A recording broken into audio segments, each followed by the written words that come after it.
In this vlog, you're going to get a behind-the-scenes look as Joaquin and I make more decisions on the art apartment project. You are going to learn a ton about how small decisions will make or break your remodel.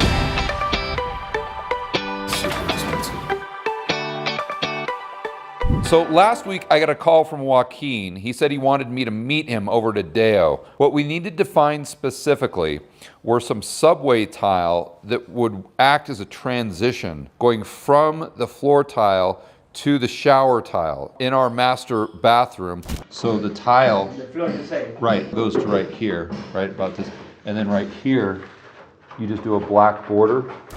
So number one, we needed to find that. Number two, we needed to find I wanted a white subway tile that we could put in the kitchen as a backsplash and put in as more of a herringbone format. That's becoming very popular nowadays in New York. I see it in LA all the time.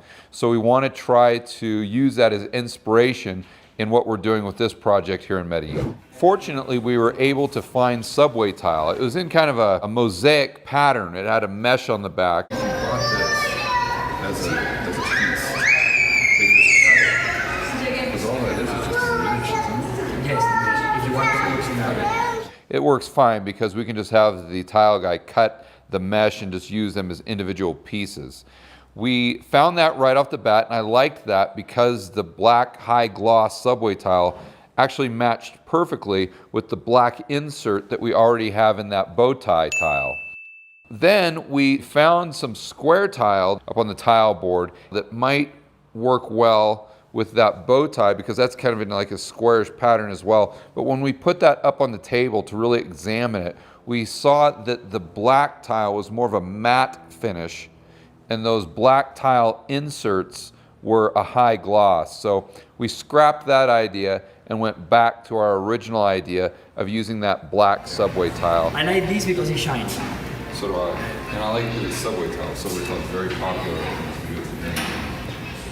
The next problem that you could have is they might not have it in stock. And they might have to order it from another city. It might take a long time. So fortunately, when we checked on that specific item, they had plenty of it in stock for everything that we need for the apartment. So that was fantastic. Then as Sebastian and I were walking out, I looked to my right, and up on the wall in like this hidden corner, I saw some herringbone subway tile that was already pieced together in that mesh. Joaquin, how about this for the kitchen? And it's already in the herringbone. It's a little smaller. No, I like. That's great. Just like this. Yes. The tile guy doesn't have to put up each individual piece. They just have to put these sections and it goes a lot faster. Plus there's a lot less room for air. So the end result is the project's gonna look a lot better. After we made that decision, I went back over to Alpha, and as we were walking over there, just out of the corner of my eye, look at that, whoa. I saw this marble tile, but it was this jet black and kind of a white and this gray, and it was just, I mean, you could see it from a mile away. It's one of those things that is just has a massive amount of wow factor. How much is it? 100? Yeah. It's actually not that bad. Oh, I wish I wouldn't have seen this. Why? Now I want to use it.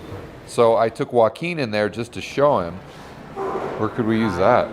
As soon as he saw it, he fell in love with it as well. And then the challenge became, okay, well, where can we use this? It's so cool. You've got to say, okay, I'm going to use this somewhere. How can we make this fit in one of the remodels that we have going on right now? Could we use it for the backsplash at the Platinum apartment?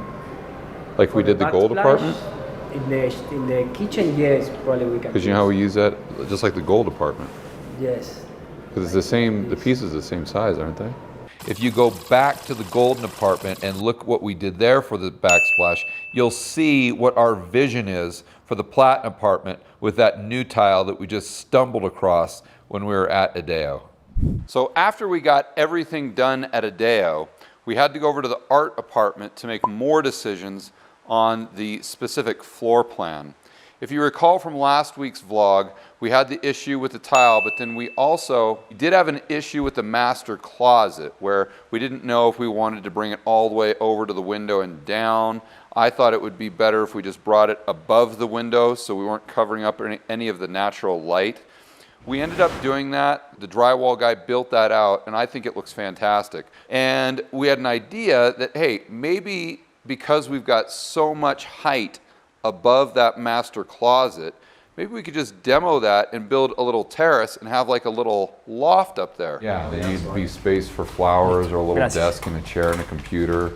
The challenge then became, where do you put the staircase? Because we don't have a ton of room in that master bedroom for something kind of obtrusive like a staircase going up to a mini loft. In the States, we've got stairs when we use them to go into an attic. Yeah, like a you. Yeah. So we can put here. You think there's enough space?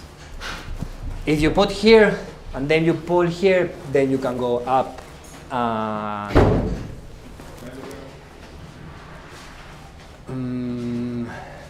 We thought about it, we looked around, we thought, yeah, this might actually work, and we actually took a ladder and crawled up in the space. Joaquin crawled up there, and when he stood in the space, he was just like hunched over like this, and he didn't have enough headroom. If you can't stand up there, that's not enough space. All right. That put the kibosh on the loft idea. So we're just going to leave it as is. It's going to be great storage for camping gear or extra baggage. It's going to be a great area, but unfortunately it's not going to be a loft. We also went into the social bathroom where Joaquin is putting a fan. This is the fan. This is the fan, and we have ventilation to the top. And we went into the utility room where he's putting in the ventilation for the washer dryer. Good. We have the vent for the washer and the dryer. We have the vent for the hook. Okay. And in all the bathrooms we have the same thing here. Great. In all the bathrooms. Good job. So most, like 99% of the apartments here in Medellin, even the high-end apartments, they don't have any fans. They just put the bathrooms next to an exterior wall, so you've got the ventilation from the actual windows. But that social bathroom or half bath that you have when you walk right in, that never has ventilation. And that doesn't sound like a big deal, but believe it or not, here in South America, that's a huge deal. And for those of you flipping and rehabbing in the United States, you don't really have to worry about this as much. But for those of you who want to get in the game in South America, where the margins are higher and better, you've really got to think through the ventilation, because you're dealing with a concrete box. You're not dealing with drywall and wood where you've got a lot of space in between the roof and the ceiling or in between the walls. So that's something that we like to do in our apartments that really sets them apart. For the buyers that we have coming down from Europe, the United States, from Australia, they see that and they're never really cognizant of all those little details, but when you combine all those details together, they know that there's something unique and special about that apartment, and that's where you get a premium price.